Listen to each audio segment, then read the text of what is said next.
is going to be doing our best practices paper on Streamline, a subsidiary of Union Pacific. And on our team is Amy Sokup, Kathleen Allen, Samantha Johns, and Pedro Colon. So Streamline is a subsidiary of Union Pacific. They offer intermodal transport for companies looking to distribute at a low cost. Rail and truck transport can meet market demand using time and cost savings for your company.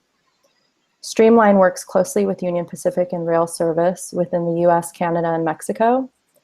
And they have access to over 800,000 53-foot containers and access to Class 1 railroads all over the US.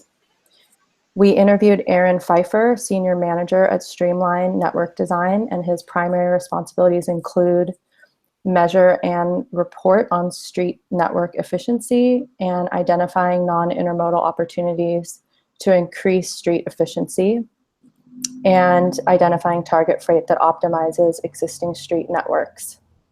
Aaron's background includes 2 years as the controller at Union Pacific, responsible for all finance and accounting functions. Prior to that, he has held various roles in finance and accounting departments at Union Pacific. So our problem statement is, why would you choose transport using rail and truck to meet your cost and customer demand? And we are going to go into the history here with Kathleen.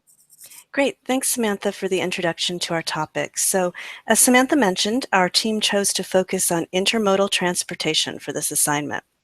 And so in order to set the foundation for this, I'm just going to share a little bit about the history of the rail industry and also the rise of intermodal as a package solution. So railroads have a critical role in our U.S. economy, and they serve business segments from industrial, wholesale, retail, and resource-based sectors. And railroads account for about 40% of intercity freight volume. They're also an integrated part of an intermodal transportation strategy, as well as a key contributor to our economy. And railroads have really shaped the U.S. economy. They allow us to move goods from coast to coast, and they also have a unique and interesting situation in the fact that they are privately owned, but they're government regulated. So during the 50s, 60s, and 70s, the railroad industry was struggling because other modes of transportation, such as truck and water, were growing in popularity. But after that, there was a resurgence in the viability of rail as a mode of transportation. This was because the concept of intermodal transportation developed, and this was really in a response for a customer need or demand for door-to-door delivery. So the company our team chose to focus on is Streamline. They are an intermodal provider. As Samantha mentioned, they're a wholly owned subsidiary of Union Pacific. They offer intermodal service with an extensive network across the United States, and they provide technology to reduce complexity associated with things like drayage, reservations, and operations execution. They offer wholesale, door-to-door intermodal transportation. And Pedro, do you want to flip to the next slide for this one? And they have the ability to purchase intermodal one truckload at a time. So rail and truck network are integrated into one seamless intermodal product. So with that background established, I'm going to go ahead and hand over to Amy, and she's going to talk to you a little bit further about intermodal transportation and the market for this industry. Great, thanks, Kathleen. So just a quick overview of the market for intermodal. Currently, it's estimated to be roughly $12 billion. There was a record-breaking growth in the intermodal industry from about 2013 to 2015. That has eased slightly in the past couple years. However, current growth rates are expected to be in the high single digits in the upcoming years, about 7%. Since 1980, the freight rail industry has invested more than $600 billion, and that includes $30 billion invested in 2015 alone. The investments include new and expanded intermodal terminals, track upgrades, data sharing technology, to name a few. These results of these investments are more productive and more reliable intermodal operations. When looking specifically at Streamline and UP landscape, the intermodal represents about 20% of UP's freight revenues, which is their largest segment. Industrial product, chemicals, and coal represent their other modes of transportation. Looking at the competitive landscape in the intermodal industry, that includes other rail operators like BNSF and CSX, as well as other truck logistic providers such as JB Hunt, Schneider, Swift, and Hub Group.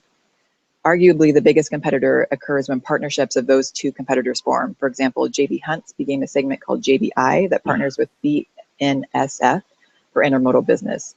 JB Hunt's is the largest domestic 53-foot container company with 70% of its revenue in the intermodal transportation. So each competitor provides some form of intermodal and also specializes on a different focus, whether it be drayage, accessibility, cross-border, or geographic location. Some of the other competitive advantages when we talk to Aaron from their competitors include direct relationships with the BCOs such as Nike or Target. With the overview of the market analysis, I'm now going to move on to strengths of intermodal. So strengths of the intermodal transportation method, I think, begin with increased efficiency to the supply chain, as there is less handling in the cargo, which in turn improves security, it reduces potential damages, and it also reduces lead times. As previously mentioned, there's been private investments in recent years, and the intermodal services are becoming known for dependability, and they also have a very high percentage of on-time performance. Some of the experts in the field say that intermodal has over a 90% on-time performance. Another primary benefit to any business who is looking to utilize intermodal include reduced costs, which becomes very important when taking into consideration oil prices or trade impact on consumer goods. Obviously, products with tight margins make intermodal transportation especially appealing, as you can cut costs without sacrificing quality or cutting corners. By lessening your shipping expense, it also lowers your overhead and allows you to be more competitive in whatever market you're in. Similar to today's consumer, businesses incorporate environmental impacts into their operational decisions, and including the rail into your shipping process can reduce pollutants emissions by over 40% compared to using only trucks, which is another strength of intermodal. Another strength is the consistent capacity it brings, as well as flex-up capacity. It allows to be a little bit more responsive, but is not available to road carriers. So that's the overall intermodal strengths. If you're looking at specifically to streamline, they really focus on the above of what I mentioned, but they also include focusing on specialized value-added service to their customers, risk mitigation, tracking, and just an overall logistical expertise as a form of a consultant or just a specialized for their customers. And with that, I'll move on to Pedro and some of the key challenges. As you all know, every business, that's growing at that pace, we're gonna find some challenges, and challenges to get opportunities. So let's discuss some of the challenges that we in the model business have right now. So let's start with the first bullet point we see over there, which is lack of government funding. A highway system is federal funded. All the rail in the States right now have to be either funded by the private company, just as the BNFS, CSA, and the other companies in order to expand. So that's a little bit adding to expand. It's going to be expansion is going to be based on the capital that the companies will be putting on it. High maintenance costs. It's in maintaining those rails are extremely expensive, and maintaining the train, it's also really expensive for just to try to maintain it within the same company. Rail infrastructure constraints. What we mean about that, it's just they cannot build rails anywhere. They have to be a planning. They have to make sure that they are within the limits of the government constraints that and government regulations. So also the market competition. It's another challenge. Like Amy mentioned, it's a 21 billion, if I'm not mistaken, 21 billion industry, and everyone wants a piece of it. So there's going to be a lot of market competition trying to get into the market as fast as possible. Another thing that we got to make sure that we highlight, this business is based on the fuel. It goes up and down as oil prices go. So if the oil prices are low, it's bad for the industry because it is a really fuel efficient industry. And if the oil prices are low, people are going to be using another type of transportation. When the oil prices are high, it's really good for the industry because it's, as I mentioned a couple minutes ago, it's a really fuel efficient industry. And I think when they can transport more with less fuel. Okay. So those are some of the challenges, now the opportunities. Can change the slide. Okay, here we go. Opportunities. Sorry for that.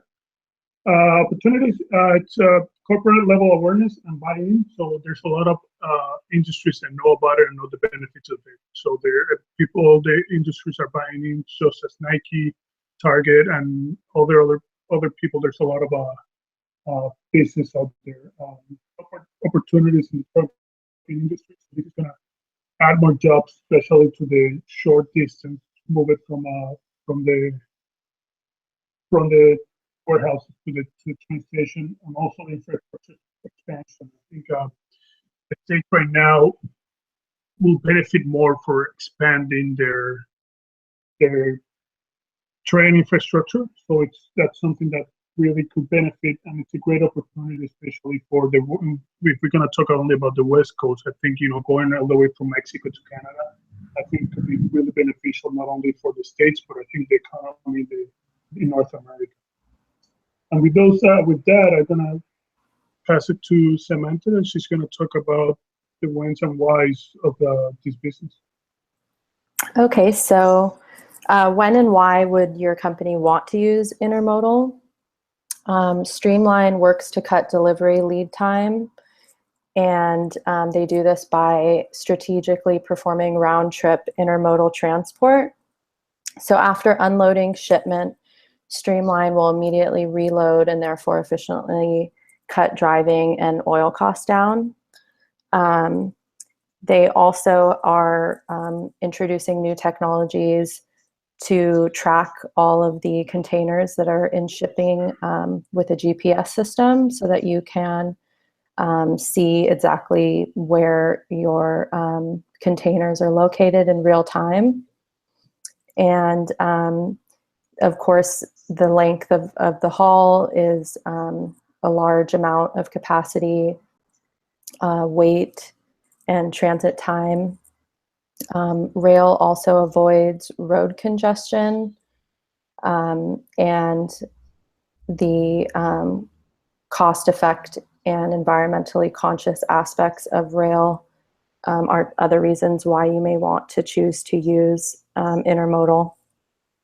So using rail is a way to save money, and also using the truck is a way to increase your lead time. I will also point out here that in our slides, if we want to go ahead and click on these graphics that we have available, we have the Union Pacific intermodal traffic graphic, which basically shows domestic and international traffic. And then we have the Class 1 railroads network for the US, and Class 2 and Class 3 railroads, as well as private investments in new projects on the railroad. And then we have another flow chart down on the bottom. So these are all really interesting graphics that I would suggest taking a look at. And thank you so much for watching.